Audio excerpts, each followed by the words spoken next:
네, 북한이 또다시 동해상으로 탄도미사일 2발을 발사하는 도발을 감행했습니다. 오늘 쏜 미사일은 한미연합훈련에 대한 반응인 것으로 해석되고 있는데요. 유독 북한이 날선 반응을 보이는 배경부터 추가 도발은 없을지 조한범 통일연구원 선임 연구위원과 함께 짚어보겠습니다. 안녕하세요. 예, 안녕하세요. 네. 최근에 이제 북한이 연쇄적으로 이제 무력 시위, 무력 도발을 감행하고 있습니다.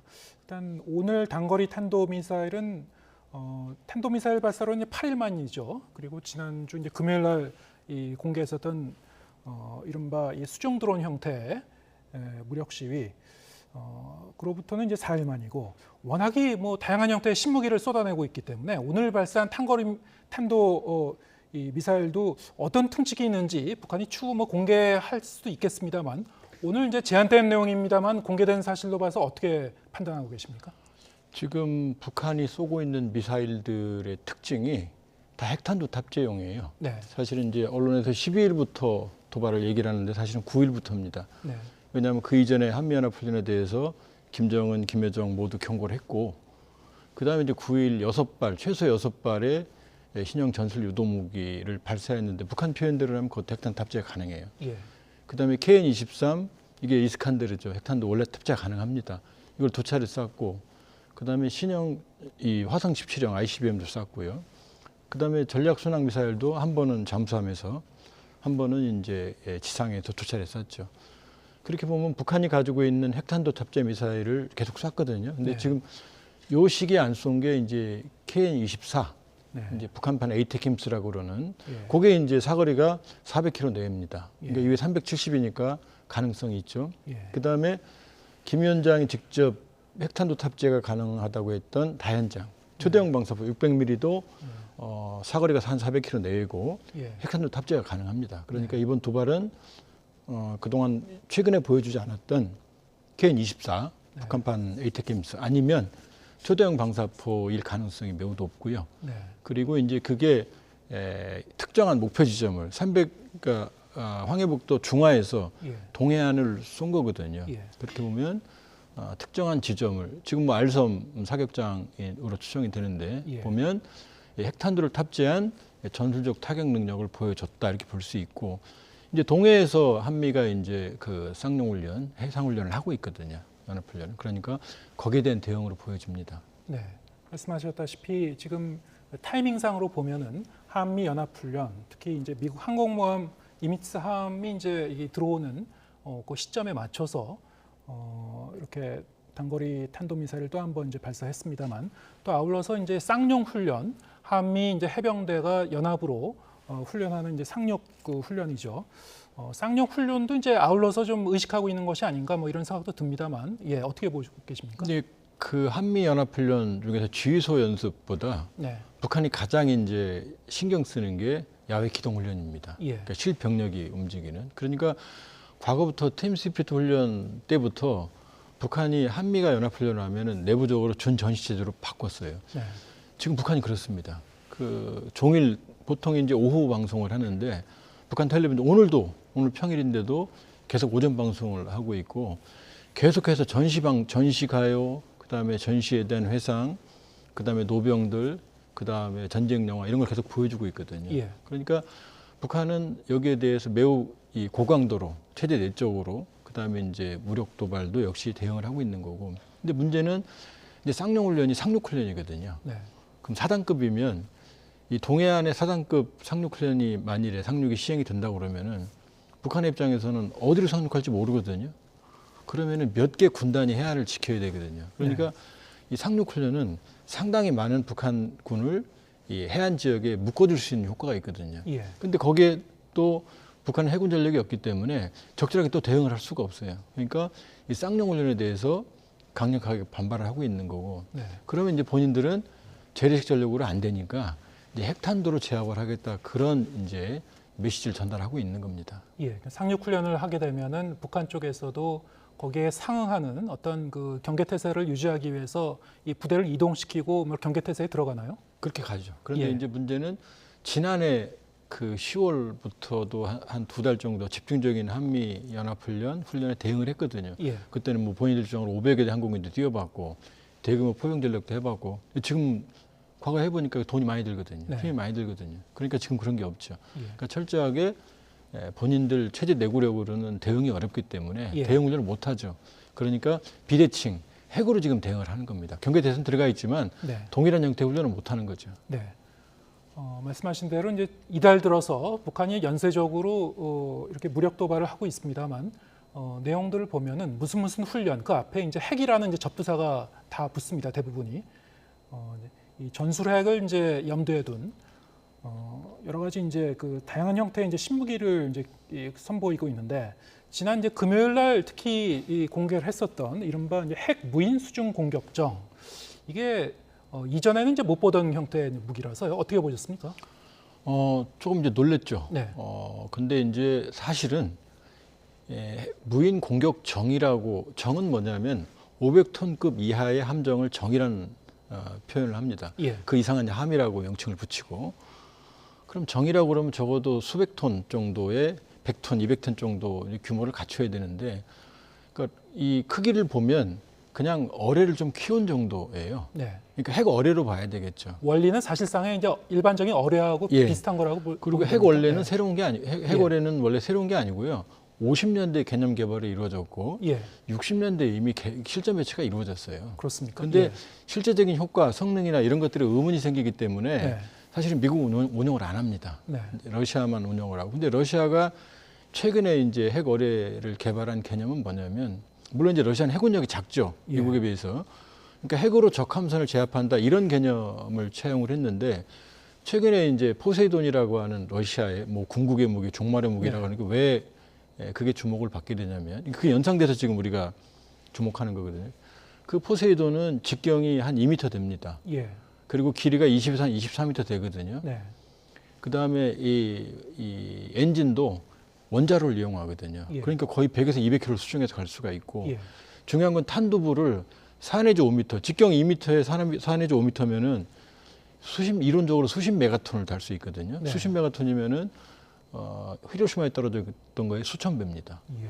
그러면 이제 그걸 수중에서 폭발시키게 되면 이 미국 서부 해안, LA나 이쪽, 캘리포니아 쪽 거대한 쓰나미가 발생을 하거든요. 예. 그렇기 때문에 이제 그걸 궁극의 무기라고 표현하는 건데. 지금 근데 화면에 나오고 있습니다만 이제 타격거리 지금 설명해 주신 대로 러시아의 이제 포세이돈이라는 무기와 예. 북한이 금요일 공개했었던 이 헤일이라는 이 수중 공격정 그 재원에 있어서 상당히 차이가 차이가 많이 있는 나죠. 걸로 지금 예. 이제 분석이 되고 지금 있습니다. 이제 러시아 포세이돈은 지금 2메가톤이라고 화면에 나옵니다만 그건 아무도 모릅니다. 네. 모르고 최대 100메가톤까지, 메가톤은 100만 톤입니다. 예. 히로시마에 떨어졌던 거는 킬로톤, 15,000톤에서 한 2만 톤 정도. 그러니까 100만 톤, 메가톤 규모가 얼마나 큰지를 알겠죠. 예. 근데 저 정도 북한이 해일이라고 말을 했지만 저 정도의 규모로 봤을 때 사실은 히로시마 몇 배 정도의 그 이상의 파괴력을 내기는 어려운 걸로 보여져요. 일단 재원으로 봐서는. 예. 러시아도 포세이돈도 완전히 이 재원이 나온 건 아니거든요. 예. 어느 경우든 보면 김정은 위원장이 이번에 공개한 크기와 포세이돈의 크기는 비교해 볼 수 있거든요. 네. 거기에 비하면은 아직 상당히 그 러시아 포세이돈 이름은 헤일이라고 졌지만 그러나 그 정도로 가기는 어려울 거다. 이렇게 볼 네. 수 있죠. 발사 방식도 러시아 포세이돈 같은 경우에는 이제 핵 추진 잠수함에 탑재하고 이제 발사하는 방식이고 북한의 이제 헤일 같은 경우에는 뭐 항구에서 이제 발사를 하거나 지금 화면에도 나왔습니다만 이제 선박에 예인했다가 이제 투입하는 그런 방식. 뭐 이렇게 차이점이 있습니다만 그렇지만 그 현재 이제 북한이 공개한 정도의 위력만 갖고도요. 일정 지역 그 주변을 전부 다 초토화시킬 수 있는 위력이 있지 않습니까? 근데 이런 개념입니다. 예. 저 정도라면 굳이 핵 어뢰를 쓸 필요가 없죠. 그렇습니다. 본인들이 예. 가지고 있는 게 KN-23, 24, 25, 그다음에 중거리 탄도미사일들이 다 있는데 본인들이 그걸 대량으로 운용을 하면 예. 예를 들면 항구만 하더라도 그냥 전술핵 하나 터뜨리면 항구가 무력화되거든요. 근데 이제 공중을 통해서 이제 공격할 경우에는 레이더를 통해서 탐지될 수도 있는 건데 이 수중을 통해서 이렇게 들어갈 때는요, 이 기습적인 공격, 그 은밀성 때문에 사전에 사실상 탐지하는 게 불가능한 거 아닙니까? 수중으로 만일 온다 그러면 잠수함도 탐지가 어렵거든요. 예. 만일에 그러니까 사실상 만일에 북한이 맘먹고 저 어뢰를 발사한다 그러면은 네. 요격하는 건 사실상 거의 어렵습니다. 예. 그러니까 그런 면에서 본다 그러면은 북한이 다종다양한 무기로 공격 방식을 다양화하고 있다. 여기에 대해서는 우려를 해야 되지만 네. 만일에 저 무기를 쓸 정도면 실전이거든요. 예. 그럼 사실 요격보다는 이제 우리가 반격하거나 적 주입을 제거하거나 아니면 선제 타격을 한 그런 상황으로 가기 때문에 적을 막을 수 있느냐 없느냐라는 건 사실은 큰 의미가 없습니다. 예.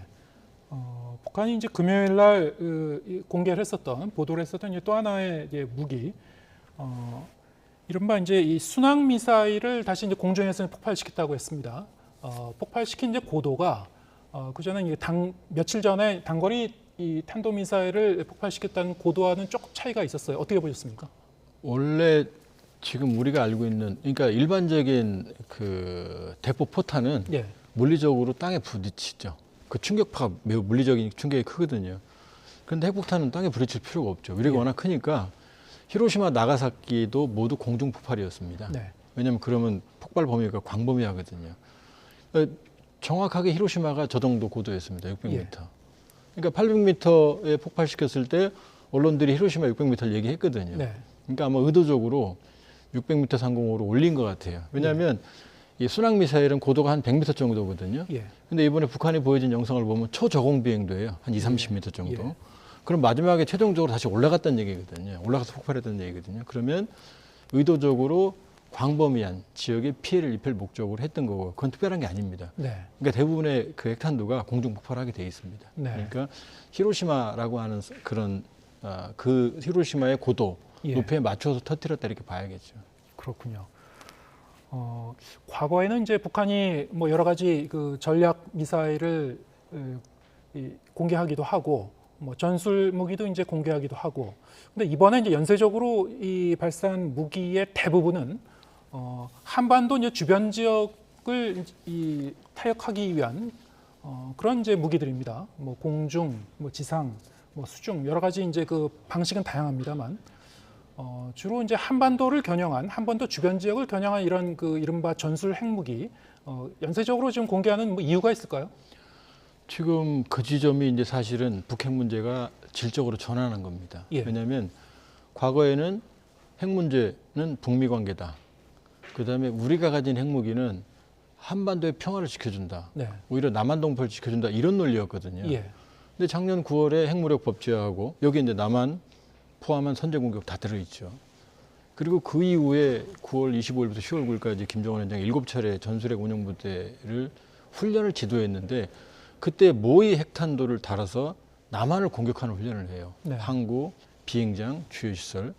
그다음에 지금도 북한이 얘기할 때 남한의 시설 그리고 사거리가 대부분 800, 400 이 정도거든요. 예. 그 정도면 더 여기밖에 없거든요. 네. 물론 이 전략 순항 미사일은 화살 2형 같은 경우는 2,000km입니다. 오키나와까지 가죠.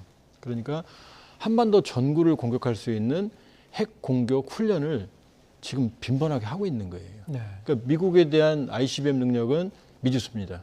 미국도 미지수라고 표현을 했고 예. 그러나 우려스럽게도 KN-23, 24, 25 그다음에 전략 순항 미사일 이런 것들은 본인들 표현대로 하면 핵탄두 탑재가 다 가능하거든요. 네. 그러니까 KN-23, 24, 25는 전적으로 한반도용입니다. 예. 전략순항 미사일은 오키나와까지 가지만 그렇게 본다 그러면 이제 한반도를 공격할 수 있는 핵공격 훈련을 지속적으로 하고 있는 겁니다. 그러니까 이 북핵 문제가 사실은 미국보다 더 발등에 불이 떨어진 게 우리인 거죠. 예. 그러니까 그 점은 경각심을 가져야 됩니다. 네. 이를테면 뭐 남한의 이제 공군 기지를 겨냥할 수도 있을 것이고, 항구를 겨냥할 수도 있을 것이고, 나아가서 이 한반도에서 그렇게 멀지 않은 곳에 있는 미군의 이제 다른 이제 기지, 조금 더 넓혀보면 뭐 일본에 있는 미군 기지 다 이제 이 겨냥할 수 있는 것이죠. 이런 무기들이. 왜 그러냐면요. 주일미군에 7개의 주한미군 후방 기지가 있거든요. 네. 그러니까 전시가 되면 여기서 중원 병력이나 지원 체계가 이루어지거든요. 예. 그러니까 거기까지 타격할 수 있다는 능력을 보여주는 거예요. 그러니까 네. 자기들이 핵으로 전장 상황을 제압할 수 있다라는 걸 예. 지금 훈련으로 계속 보여주고 있는 겁니다. 아울러 이제 핵 어뢰를 이제 공개했습니다만 이번에 이제 들어온 그 미국의 핵 추진 항공모함을 이제 겨냥한 무기 아닙니까? 예, 전략 자산이 전개될 경우에 북한이 이런 것도 타격할 수 있다. 이런 건 이제 위협하는 거겠죠. 지금 이제 중국도 그렇고요. 네. 중국 이제 둥펑 계열로 미국이 가지고 있는 군사력의 핵심은 항공모함 전단이거든요. 네. 왜냐하면 미국은 너무 멀기 때문에 군사를 그대로 투사하려면 항공모함 전단이 와야 되거든요. 예. 근데 여기에 대한 대응 능력이 안 되니까 원래 소련 시절에서부터 핵 어뢰도 항공모함 전단을 한꺼번에 제거하는 목적. 그다음에 중국도 동풍계열의 탄도미사일 핵을 실어서 예. 그러니까 북한도 그 흉내를 내는 거죠. 만약에 네. 동해안에 항모 전단이 들어오면 이건 정확하게 맞출 필요가 없거든요. 인근에서만 터져도 상당한 데미지를 입히거나 아니면 침몰까지 시킬 수 그런 논리를 지금 제공을 하는 거거든요. 예. 그러니까 항모 전단이 들어오거나 그다음에 와스프급 강수항공 들어온 거에 대해서 네. 북한이 대응을 한 거죠. 예. 그럼 이달 들어서 이제 북한이 공개한 이 전술핵 탑재를 염두에 둔 그 일련의 무기들 이 중에서 조 박사님이 이제 보시기에 거의 이 실전 배치 단계에 온 무기들이 있습니까? 지금 이제 걱정되는 게 예. 잠수함에서 발사한 전략 순항 미사일이에요. 예. 원래 그렇게 합니다. 우리도 잠수함에서 그 미사일 발사하고요. 어뢰관으로. 미국도 토마호크 그렇게 쓰거든요. 네. 근데 잠수함에서 발사할 줄은 몰랐거든요. 네. 물론 이제 그 신포급이 그 시험 발사용 플랫폼이고 북한이 가지고 있는 로미오급에서 발사는 어려워요. 네. 근데 맘먹으면 그 신포급에서 쏠 수 있거든요. 예. 그다음에 지금 지하 사일로에서 쏜 네. 왜냐하면은 지하 기지는 위치를 알지만 예. 근데 소형 단거리 탄도 미사일은 여기저기 숨겨 놓으면 우리가 타진할 수 없거든요. 네.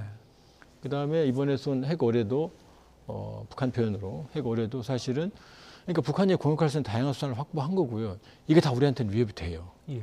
근데 문제는 과연 어느 정도까지 예를 들면 전략 순항 미사일 미국 같은 경우는 여기 핵탄두가 300mm입니다. 30cm밖에 안 돼요. 예. 근데 북한은 초대형 방사포에 600mm에 탑재할 수 있다고 그랬거든요. 그러니까 여기에 할 수 있는지 모르죠. 그러나 지금 북한이 하고 있는 제일 위협적인 건 KN-23입니다. 사거리 800km. 예. 원래 핵탄두 탑재 0이었고요. 네. 그다음에 KN-24, 25에도 본인들이 핵탄두 탑재가 가능하다니까 사실은 뭐 여기저기 쏘는 것 같지만 KN-23이 제일 우려가 되는 거고요. KN-24, KN-25까지는 상당히 신뢰성이 높은 무기예요. 사실은 이게 더 위협적입니다. 뭐 물에서 쏘건 뭐 핵어뢰건 이것보다 북한이 가지고 있는 단거리 탄도미사일 3형제 예. 이게 KN-23, 24, 25 이게 사실은 제일 위협입니다. 그 역시 이미 이제 전력화가 돼서 실전 배치에 들어간 무기라고 보십니까? 전술핵 운용 부대가 바로 이 예, 부대예요. 예. 그리고 이 부대들이 실전 훈련을 계속 하고 있어요. 네, 그렇군요. 이달 들어서 이제 북한의 이런 그 일련의 무력 도발은 그 이전에 한미 연합훈련이 진행되는 동안에 북한이 도발했었던 양상과는 확실히 여러 가지 성격을 보면 좀 달라졌습니다. 전방위적이고 말씀드린 대로 전에 볼 수 없었던 이런 여러 가지 신무기들 그리고 거의 모두 핵이라는 접두사가 붙은 핵무기를 탑재할 수 있는 무기들. 자, 우리가 여기에 대해서 어떻게 대응할 것인가? 이른바 이제 킬체인이라든가 삼축 체제 얘기를 해왔습니다만 아까 설명하셨던 그런 이 핵 어뢰와 같은 그런 그 무기들 또 순항 미사일도 마찬가지겠습니다만 우리가 사전 탐지가 상당히 어려운 그 무기들이 많습니다. 특히 어뢰 같은 경우에는 뭐 잠수함에서 쏘면 탐지가 어려운 거고요. 그러면 그 발사 원점도 우리가 쫓아갖고 추적하기도 어려운 것이고요. 그럼 킬체인이 무력화되는 거 아닙니까? 어떻게 보십니까? 그러니까 이제 킬체인은요. 네. 그 일종의 보조 수단입니다. 예. 그러니까 핵에는 핵으로밖에 막을 수 있는 방법이 없어요. 근데 우리가 핵이 없거든요. 그러니까 핵이 없으니까 그러니까 이 삼축 체계라는 게 뭐냐면은 이 킬체인 네. 잡는 거죠. 그다음 미사일 방어망. 예. 그다음에 대량 응징 보고 이 세 개념이거든요. 네. 근데 이 세 개념이 핵에는 완벽하게 근원을 없앨 수가 없어요. 그러니까 일반 포탄은 10발 맞아도 되지만 예. 핵은 10발 중에 한 방만 맞아도 무력화되거든요. 네. 그러니까 이 한국형 삼축체계나 킬체인은 이게 보조적인 수단이고 네. 우리로서 최대한 방어 수단이지만 이게 완벽하지 않거든요. 예. 그럼 남는 건 뭐냐? 핵이거든요. 예. 그럼 이 핵이 바로 우리가 현실적으로 자체 핵을 가지기 어려운 상황에서는 미국의 확장 억제거든요. 네. 그러니까 최대한 우리의 자주적인 방위 능력을 이 한국형 삼축체계나 플러스 알파로 갖춰야 되지만 네. 그러나 그것만 갖고는 안 된다. 예. 결국 확장 억제의 수준을 어느 정도로 고도화시키느냐거든요. 예. 근데 아쉽게도 한국에는 전술핵도 안 들어와 있고 네. 또 유럽처럼 유럽은 핵 공유 정책이라고 그래서 예. 유럽에 배치된 나토 회원국에 배치된 핵탄두를 전술핵입니다. 5개 국가에 배치되어 있거든요. 이거를 공동으로 관리합니다. 그리고 운영하는 핵 기획 그룹을 공동으로 하는 그 기획하는 그 그룹을 운영을 하거든요. 근데 이건 아무것도 없거든요. 전술핵도 없고 그다음에 핵 기획 그룹도 없고 예. 그다음에 핵 공유 정책도 없거든요. 예. 근데 유럽보다 사실은 한국이 더 위험한 핵 위협을 받고 있거든요. 그러니까 전술핵 한국 배치나 핵 자체 개발은 이건 논란이 많아요. 예. 그러나 적어도 지금보다 현저하게 미국의 확장 억제에 말로만이 아니고 제도화된 수준을 높여야 됩니다. 네. 그러니까 우리를 신뢰시켜 줄 수 있을 만큼의 미국의 제도화된 수준, 그러니까 한국형 핵 공유 정책, 한국형 핵 계획 그룹 이 정도 수준까지는 미국이 더 확장해 줘야만 되는 거고, 안 그러면 이제 자체 핵무장론이 계속 탄력을 받겠죠. 네. 지금 말씀하신 대로 이른바 이제 나토식 이제 핵 공유 방식, 그거는 이제 유럽에 이미 그 핵 보유하고 있는 국가와 함께하는 것이니까 한반도하고는 좀 약간 개념이 다르겠습니다만 전술핵을 이제 재배치하는 것도 말씀하신 대로 현실적으로 쉽진 않을 것 같고 4월달에 이제 한미 정상회담에 맞춰서 한미가 이제 미국의 확장 억제 제공을 좀 강화하는 내용의 그런 그 어떤 공동 문안, 이게 공동 선언이 될지 성명이 될지는 알 수가 없습니다만 문안을 좀 이렇게 준비하고 있는 거 아니냐, 뭐 이런 얘기도 흘러나오고 있습니다. 어쨌든 좀 더 실효성 있게 확장 억제를 강화하는 그런 논의를 하긴 할 것 같습니다. 타이밍상 보면은 지금 말씀하신 그 내용 중에서는 그러면은 이제 한미 간의 어떤 정보를 공유하거나 아니면은 그런 어떤 맞춤식 확장 억제를 제공할 때 한국이 이전보다는 좀 더 적극적으로 참여할 수 있는 그런 그 계획을 좀 체계화하는 그런 게 논의될까요? 어떻게 보십니까? 근데 거기에 관건이죠. 예. 지금 뭐 미국의 상원의원, 물론 공화당입니다만까지 한국의 핵무기 재배치 필요성을 얘기하고 있거든요. 네. 그러니까 지구상에서 대한민국은 유일하게 한국을 대상으로 북한은 어쨌든 지금은 적대 관계죠. 예. 북한이라는 적대 관계에 있는 체제가 지금 거의 그 매일이다시피 좀 과장해서 말씀드리면 우리를 공격하는 핵 공격 훈련을 하고 있거든요. 그렇죠. 그런 위협을 받는 나라가 지구상에 유일하게 우리밖에 없어요. 예. 그렇게 보면 현실적으로 지금 상황에서 나토식 핵 공유 정책을 한국적으로 해석을 해서 예. 좀 더 창의적인 대안을 마련한다고 전혀 이상할 게 없거든요. 네. 그러니까 핵심은 지금 미국의 핵 운용에 대해서 우리 발언권이 없어요. 예. 그냥 미국의 약속만 지금 바라보고 있는 거거든요. 그러니까 이 공동 기획, 공동 실행이라고 하는 부분을 얼마나 이제 제도화시키느냐, 이제 그게 사실은 이번에 노력해야 될 사안이라고 봅니다. 예. 좀 더 실효성 있는 확장 억제책이 좀 도출될 수 있을지 지켜보도록 하겠습니다. 오늘 말씀 여기까지 듣겠습니다. 조한범 통일연구원 선임연구위원과 함께했습니다. 고맙습니다.